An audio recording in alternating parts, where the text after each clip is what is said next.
Hello, good people of YouTube. Mountbatten here. And today we have quite a surprise announcement, actually, from Wargaming about an upcoming American Battleship split. And, God, it's been a crazy weekend for Warships because so much has happened in the past couple of days. The California was released. There's some changes being made to the carriers, the German carriers, changes to FDR.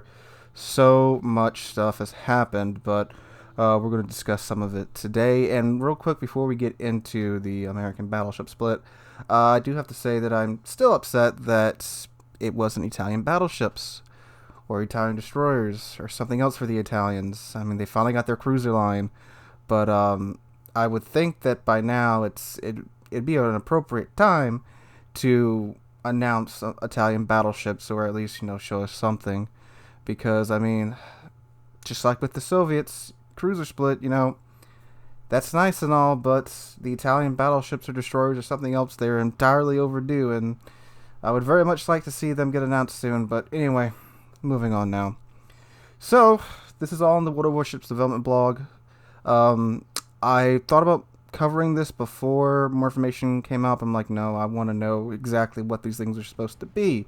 Because, funny story, I wasn't home when the stream was live, and my Discord started to blow up with, oh my god, an American Battleship line split. I'm like, oh, they finally did it. And I gotta say, what we got was not what I was expecting and what a lot of people wanted, but we'll get into that in a moment. Let's go ahead and go through these new battleships. First off, these things are thick, with like 10 Cs. But you'll see in the pictures that I will show as we go through the line. So I'm going to read straight from the development blog. I'll link it in the description down below. So here we go. ST.9.7 American Battleships. Please note that all information in the development blog is preliminary, subject to change during testing. Any showcase features may or may not end up on the main server. The final information will be published on our game's website. Researchable American Battleships: Kansas Tier 8, Minnesota Tier 9, Vermont Tier 10, and Tier 7 American Battleship Florida will be added to the game in the upcoming Super Test session. There's a nice little chart there showing you the split. So it's going to split at Colorado, and then we're going to get a new Tier 8. All right. So Kansas looking like swole in Colorado. Minnesota looking super thick with that freeboard. Vermont looking like just an absolute... it was like Colorado was like dipped in Miracle Grow and like just left there overnight. And then Florida, which is a Tier 7 premium ship. All right. So, detailed characteristics. I'll throw their picture up on screen for a second when I get to each one and their stats. So, here we go. Starting off with Kansas, Tier 8. Hit point 67,000. Plating 32 millimeters. Main battery 4x3, 46 millimeter. Firing range 22.7 kilometers. Maximum HE shell damage 5,700. Chance to cause a fire 36%. HE initial velocity 830 meters a second. Maximum AP shell damage 12,400. AP initial velocity 768 meters a second. Reload time 40 seconds. Jesus. 180 degree time 45 seconds. Maximum dispersion 287 meters. Sigma 1.7. Secondary battery standard 8x2 5-inch guns. Standard stats there. I'm not going to go into that. AA, I'm not going to go into that. Maximum speed 23 knots. Turning circle radius 700 meters. Rudder shift time 15.7 seconds. Surface detectability 16.6 kilometers. That's a lot for Tier 7. Consumables. Damage con. Repair party. Duration time 28 seconds. HP per second 442. Reload time 80 seconds. Charges 4. That's about right. And then fighter/spotter plane. American Battleship Minnesota Tier 9. Hit point 76,300. Plating 32 millimeter. Main battery guns 4x3 406s. Firing range 23.3 kilometers. Maximum HE shell damage 5,700. Chance to cause a fire 36%. HE initial shell velocity 820 meters a second. Maximum AP shell damage 13,500. It's sounding like it's exactly the same as the nope, it's actually better. I guess this probably uses a super heavy shell. AP initial velocity 762 meters a second. Reload time again 40 seconds. 180 degree time 45 seconds. Maximum dispersion 293 meters. Sigma 1.7. Same secondary guns. AA again, not getting into that. Maximum speed 23 knots, turning circle radius 700 meters, rudder shift time 16.7 seconds, surface detectability 17.5 kilometers base. Ooh, that's making the Germans blush.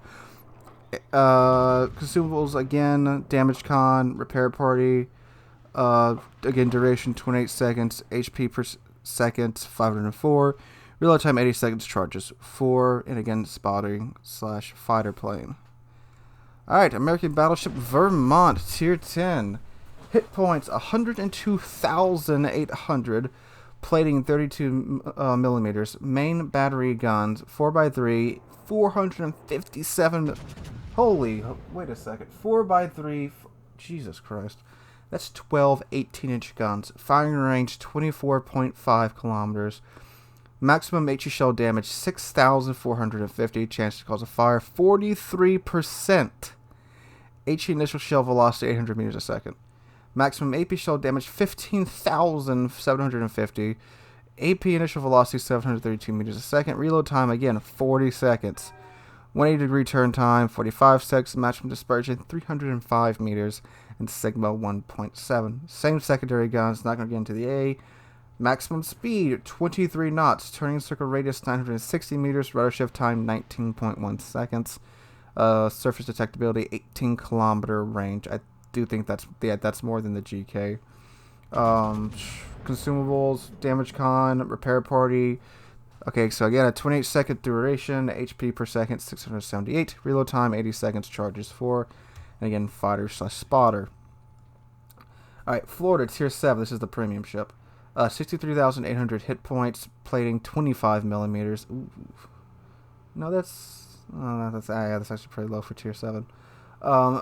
Main battery guns 3x4, 356 millimeters of 14-inch guns. Firing range 18.6 kilometers. Maximum HE shell damage 5,000. Chance to cause fire 30%. HE initial velocity 861 meters a second. Maximum AP shell damage 10,500. AP initial velocity 823 meters a second. Reload time 30 seconds. 180 degree turn time 45 seconds. Maximum dispersion 204. And Sigma of 1.7. Secondary armament 4x1. 127 millimeter guns, 6x2 127 millimeter guns, and they both share the same velocities and such. So they have a 5 kilometer range, maximum HE shell damage of 1800, chance to cause a fire 5%, HE initial velocity 792 meters a second. It's got some AA, and maximum speed 27 knots, turning circle radius 760 meters a second. Rudder shift time 15.4 seconds. Surface detectability 13.9 kilometers. Consumables, damage control party, repair party, duration time 28 seconds, HP per second is 319, reload time 80 seconds, charges 3. And then it's got defensive AA fire and fighter / spotting aircraft. Whew! Okay, so that's a lot to go through. So, overall, my thoughts on these ships. When I heard that there was going to be an American Battleship line split when I was actually in a restaurant when Discord was blowing up, I thought, oh good, they're listening to the player base, in this way at least. Again, I was still disappointed they weren't Italian battleships. I was fully expecting Italian battleships to be announced. But then when I realized what these things were, it's like, good God, they're pretty unique, I'll give them that. But Jesus, it's gonna be a very interesting time seeing these things get developed, because I doubt they will stay just the way they are by the time they get released. They're probably going to get reworked or something, because a couple of things about the class in particular. 23 knot top speed at tier 10. That's maybe 24 knots with the speed flag. That's going to be a camping ship, because there's no way you're going to be able to be flexible with a 23 knot top speed at tier 10. I mean, that's Jesus. That, like, Colorado was miserable with a 20 knot top speed, and it had 16-inch guns to make up for that. And it was barely able to hang in when we got up to tier 9, but now you're adding in a whole, basically researchable tech tree off of Colorado. And I do see potential here, but they're going to make some changes in my opinion. I think if they want to stick with the slow dreadnought thing, they need to boost the speed to like 25 knots at least. At least that way with the speed flag you can get 26 knots. And Jesus Christ, 12 18-inch guns at tier 10. Yeah, that's going to be interesting. Now, given the Sigma and the dispersion, I do believe they are going to have a performance similar to GK's guns, and I can't imagine firing GK at over 20 kilometers and expecting it to hit anything. So unless they give it like just the weirdest RNG ever, to where sometimes you get a good salvo, but it's very rare. I don't see how this thing's going to be effective. And again, I guess they could have made them like kind of brawling tanks, because they are dreadnought. They're super duper dreadnoughts. They could have made them brawling tanks, so they gave them a bit more speed. But that 40-second reload time. Now I get the Vermont because it's got 12 18-inch guns. That I get. But the Minnesota and Kansas, who have 16-inch guns, which, okay, 16-inch guns are kind of large for tier 8, but I mean we have several battleships with 16-inch guns at tier 8, and they don't have a 40-second reload time. Minnesota tier 9 with 12 16-inch guns. Again, I get it's got 12 16-inch guns, but 40 seconds, that's going to be decreased. Vermont, totally get why it has a 40-second reload time, because you can, of course, once you get to tier 9, equip the main battery reload module onto the Vermont and the Minnesota. So, I get why they have a higher reload time, but Minnesota, they should have made like 33 seconds or something, not 40 seconds. And something to note about the stats, too, that I just thought of, is that, yes, they have really bad dispersion, it seems, at maximum range, but you will probably be able to fit Artillery Plotting Room Mod 2 on these ships. I don't know if they're going to allow these ships to do that yet. They haven't said, because this is a split, but I would assume, since that is a unique module for American battleships, that they would allow it. So that's going to rein in that dispersion a bit. But God, 23 knot top speed, and the armor, I'm going to assume, since these are just grown-up Colorados, that it has a very similar layout to Colorado, and it's going to be covered in 32 millimeters of armor. You're going to be going 23 knots, a giant target it looks like, thinking about the Vermont in particular, and Smolensk, Colbert, all the HE Spanish ships are going to have a field day with you, because you can't run away. The Iowa and the Montana, at least they can run away. They can go 30 knots and over 30 knots. 23 knots, you ain't running away from nobody, especially with CVs in the game too that are going to keep you spotted. So, phew.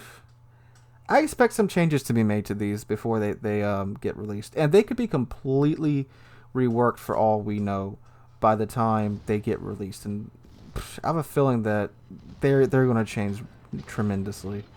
I would expect the Minnesota and what's the tier 8, the Kansas. I would expect them to get a little bit of a buff to their reload, but it's like, wow, they really did this. That's like all I'm thinking about, because this is a bold design choice. I'll give them that. It's a bold design choice. And it is interesting to see like kind of like a what if America stuck with the Super Dreadnought design style. It's actually pretty, in my mind, pretty interesting. And apparently these were all actual designs. They aren't pure imaginary ships. And if you're going to make a ship that wasn't existed, I would rather you have some type of actual design that was drawn up, that you're going to make your ship off of, and it wasn't just pulled out of thin air. So, I think they're pretty interesting. And again, it's kind of a cool little alternate timeline fleet for the American battleships. And my God, are they thick. Like, just absolute chunks. But I'm interested. I am. I'm not. I'd be lying if I said I wasn't interested in these ships. So, again, I would have rather the Italian battleships, but it's a pleasant surprise, I guess. But still, I would have rather the Italians. But anyway, guys, that's what I think about these thick boys. Let me know what you guys think in the comments down below. Um, yeah, I look forward to seeing what these monsters become. But anyway, guys, again, let me know what you think in the comments below. If you enjoyed the video, please drop a like, leave a comment, and subscribe. We're on our way to 15,000 subscribers. We just recently passed 13,000, and I cannot thank you guys enough for that. Hope you're having a wonderful day. Hope to see you guys in the next one.